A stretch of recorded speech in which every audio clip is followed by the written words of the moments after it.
Hello बच्चों, let's read the question here. Question says what is the importance of forest as a resource. एक forest एक resource की तरह किस तरीके से काम आता है उसको हमें इम्पोर्टेंस की फॉर्म में लिखना है. सो क्वेश्चन का यहाँ पे की कॉन्सेप्ट लिखेंगे हम. Forest conservation. Forest conservation.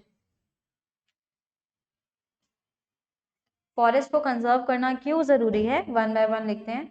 First, क्योंकि इट मेंटेन्स टेम्परेचर. कैसे? कॉन्टिन्यूअस इवापोरेशन होता है इनसे, इनके लीव्स से, तो एनवायरमेंट को ये थोड़ा सा ठंडा रखते हैं. मतलब समर्स में ये बहुत ज़्यादा हेल्पफुल होते हैं to maintain the temperature through out.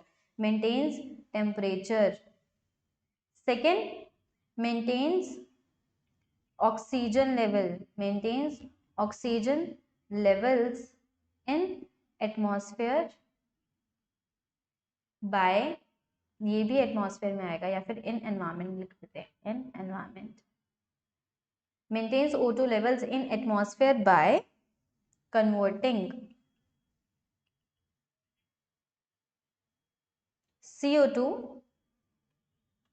To O2 और इस तरीके से ग्लोबल वार्मिंग को भी प्रिवेंट करते हैं. Hence decreases global warming. Next आता है that forest prevent soil erosion. Forest prevent soil erosion. कैसे? जो फॉरेस्ट में ट्रीज होते हैं, ट्रीज की रूट्स डीप पेनेट्रेट कर जाती हैं और जो सॉइल होती है उनको अच्छे से होल्ड करके रखती है, सॉइल के पार्टिकल्स को. ना होता क्या है, जब वो फर्मली होल्ड करके रखेंगे सॉइल के पार्टिकल्स को, तो सॉइल इधर से उधर डिस्प्लेस नहीं होती, जाती नहीं है कहीं भी, और ऊपर की जो सबसे फर्टाइल लेयर होती है वो फॉरेस्ट अपने पास रख लेता है, इंटैक्ट करके जोड़ के रखता है. इस तरह से वो सॉइल का इरोजन होने से प्रिवेंट करता है. Forest also helps in water conservation. कैसे? जो हमारा ग्राउंड वाटर होता है, ग्राउंड वाटर को जो एक्वायर कर सकता है या यूज कर सकता है वो होते हैं ट्रीज. सो ट्रीज की जो रूट्स होती है वो डीप पेनेट्रेट कर जाती हैं, वो ग्राउंड वाटर तक जा करके उसको यूटिलाइज कर लेती हैं. ग्राउंड वाटर को अपने ट्री ने उठाया, देन प्लांट में जो लीव्स प्रेजेंट है उन लीव्स से ट्रांसपायर करवा दिया वाटर को.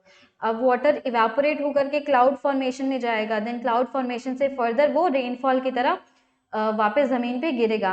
इसकी वजह से क्या होता है कि वाटर साइकिल मेंटेन्ड रहती है.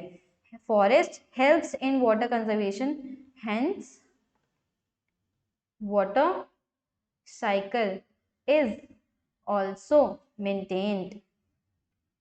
इस तरीके से ये वाटर साइकिल को मेंटेन्ड रखता है. अगर फॉरेस्ट नहीं हुई तो ग्राउंड वाटर जो अवेलेबल है उसको कोई यूज ही नहीं कर पाएगा, क्योंकि उतना डीप तक कोई पेनेट्रेट ही नहीं कर पाएगा जो ग्राउंड वाटर को यूज कर सके. नेक्स्ट हम लिखते हैं provides habitat and shelter to wildlife. जो वाइल्ड लाइफ होती है उसको हैबिटेट प्रोवाइड करता है, उसको शेल्टर प्रोवाइड करता है.